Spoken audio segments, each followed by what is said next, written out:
Vice News has a pretty concerning report out about the current state of civil liberties in Thailand.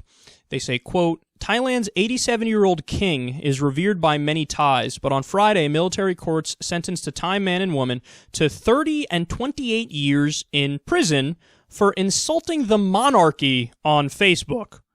On Friday morning, the military court of Bangkok ruled that a 48-year-old tour operator was sentenced to 30 years for injured majesty. That's the name that they're using to describe this. Injured majesty. Oh my God, you hurt his feelings so much, we're going to put you in jail for 30 years. You know what hurts my feelings so much? The fact that you're putting somebody in jail for 30 years because they said words you don't agree with.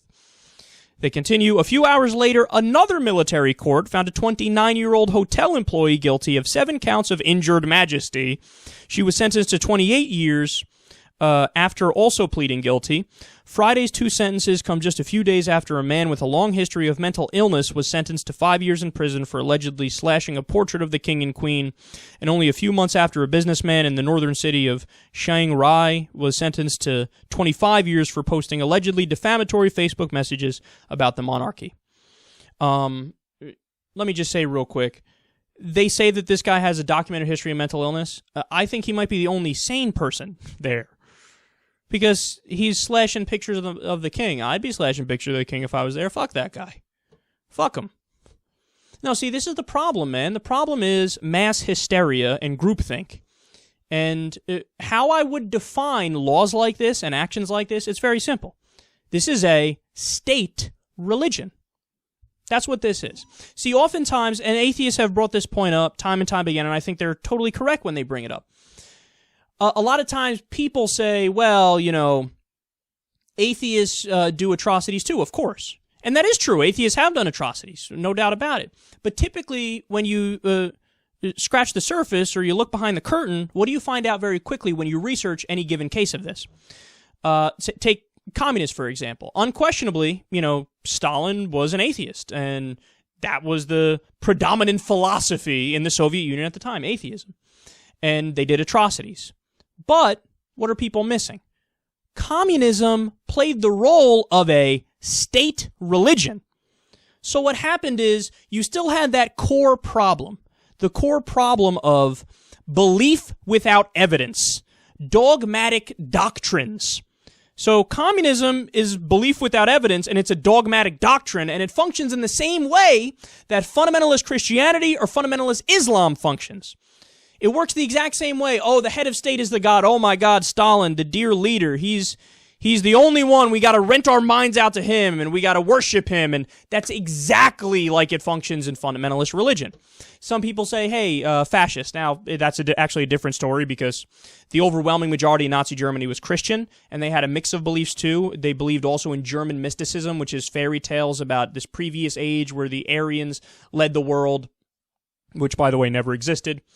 But people say, well, the fascists were atheists, so atheists do atrocities too. But again, I just said that's not even true. But even if there were, let's say, a bunch of, fascists who were atheists and they did atrocities and they took place in the Holocaust or played a role in the Holocaust, well, their fundamentalist religion was fascism, was Nazism. It plays the same role, man, and it rather obviously does. I mean, look at what Hitler represented. Hitler, mein Führer, the leader. All the propaganda was based around him. He was a deity. He was a demigod. Same thing in North Korea today. In North Korea today, you know, they act like, oh my God, the dear leader has never defecated. He's never taken a shit because he's better than you and me. He's special. You know, he's somebody who you got to worship him. And they think that everybody around the world also worships him. So it's a state religion. This is the same thing, man. Oh my God, you insulted our 87-year-old monarch who's wearing Depends and shitting himself and drools on himself and doesn't know his ass from his elbow. Jail time. No, fuck you. Put that guy in jail. People are getting locked up because they offended him. Well, I'm offended at that. So by your same logic, well, lock up the king. He offended me. Oh my God, you offended me. I must put you in jail. Why does it work any differently because somebody offended the king? I don't give a fuck if the king was offended. Oh my God, but you don't get it. He's special. He's above you. There's the religion aspect. He's not special. He's not above you. He's an 87-year-old guy. Just like you, just like me, wakes up in the morning, burps, eats some eggs, whatever. He's a normal fucking dude, and people are getting locked up for offending him. Oh my God, you offended the monarchy. Fuck that. Don't pretend to call yourself free or democratic or an open society or we're fighting for justice when you lock people up for offending a head of state. That's a primitive belief system in the same way that fundamentalist Christianity is primitive, fundamentalist Islam is primitive, fascism is primitive, Nazism is primitive, communism is primitive. All these things are dogmatic beliefs, and you've built false systems around them, and the people who are doing the injustice here is you, the people who are upholding this system, which is incorrect and taking away people's rights.